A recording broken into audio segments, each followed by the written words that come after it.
Saudara, kita sudah membahas tentang ayat Alkitab tentang pencobaan iblis terhadap Tuhan Yesus dari kitab Matius.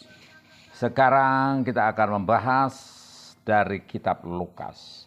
Kalau di Matius ada di dalam kitab Matius 4 ayat 1 dan seterusnya. Sedangkan di kitab Lukas kita baca juga di pasal 4. Mari kita baca.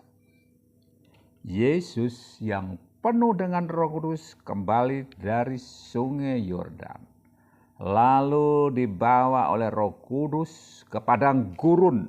Mari kita bandingkan dari kitab Matius. Dikatakan, maka Yesus dibawa oleh Roh ke padang gurun untuk dicobai iblis. Jadi yang lebih jelas di kitab Lukas itu roh siapa? Jadi Roh Kudus. Dari mana? Dari sungai Yordan. Nah, di dalam Matius hanya dibawa oleh Roh ke padang gurun. Tapi ini belum ada dicoba iblis. Di kitab Lukas baru dinyatakan sesudah itu.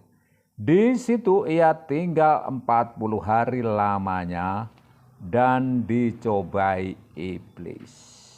Sama dengan di kitab Matius.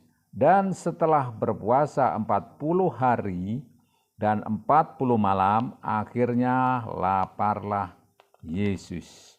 Kalau di Lukas hanya dikatakan, di situ Yesus tinggal 40 hari lamanya dan dicobai iblis.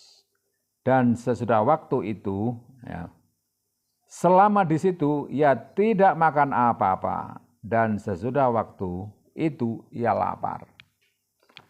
Apakah tidak makan apa-apa itu bisa disebut puasa? Nah, dinyatakan oleh Lukas tidak makan apa-apa. Matius mengatakan dia berpuasa. Ada selanjutnya kita jalan tol, tidak membandingkan lagi, tapi kita masuk ke ayat-ayat di kitab Lukas. Lalu berkatalah iblis kepadanya, jika engkau anak Allah, suruhlah batu ini menjadi roti. Jawab Yesus kepadanya, ada tertulis, manusia hidup bukan dari roti saja. Jawaban pertama yang sangat indah sekali, manusia hidup bukan dari roti saja, tetapi dari setiap firman yang keluar dari Allah. Lantas ini kita bandingkan di kitab Ulangan 8 ayat 3 yang menyatakan demikian. Ulangan 8 ayat 3. Mengatakan tentang hal yang dikutip oleh Lukas tadi. Dikatakan di Ulangan 8 ayat 2 dulu. Ingatlah kepada seluruh perjalanan yang kau lakukan atas kehendak Tuhan Allahmu di padang gurun selama 40 tahun ini dengan maksud merendahkan hatimu dan mencobai engkau untuk mengetahui apa yang ada di dalam hatimu, yakni apakah engkau berpegang pada perintahnya atau tidak. Jadi ia merendahkan hatimu, membiarkan engkau lapar dan memberi engkau makan. Ya, makan mana yang tidak kau kenal dan juga tidak dikenal oleh nenek moyangmu. Jadi mana itu tidak dikenal sebelumnya. Untuk membuat engkau mengerti bahwa manusia hidup bukan dari roti saja, tetapi manusia hidup dari segala yang diucapkan Tuhan.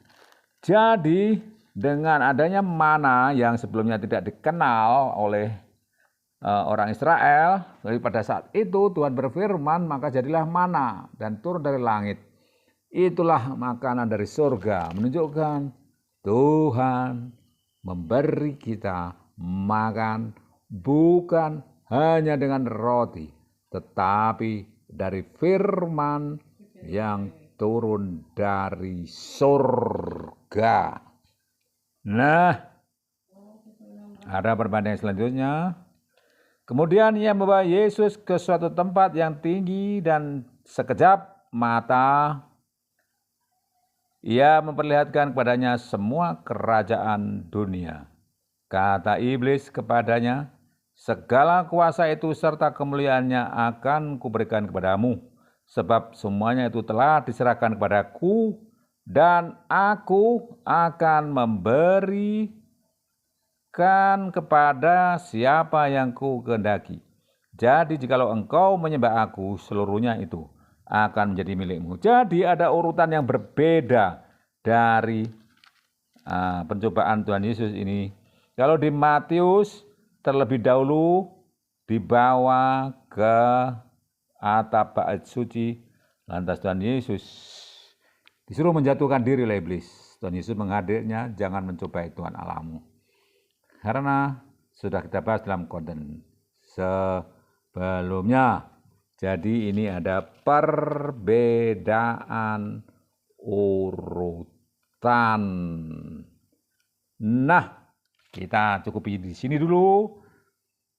Yang kita ungkapkan adalah pada firman yang mengatakan manusia tidak hidup dari roti saja. Kalau orang Indonesia tidak hidup dari makan nasi saja, tetapi dari setiap firman yang keluar dari mulut Allah. Jadi berbahagialah orang yang mendengarkan firman Tuhan, karena inilah makanan rohani dari surga.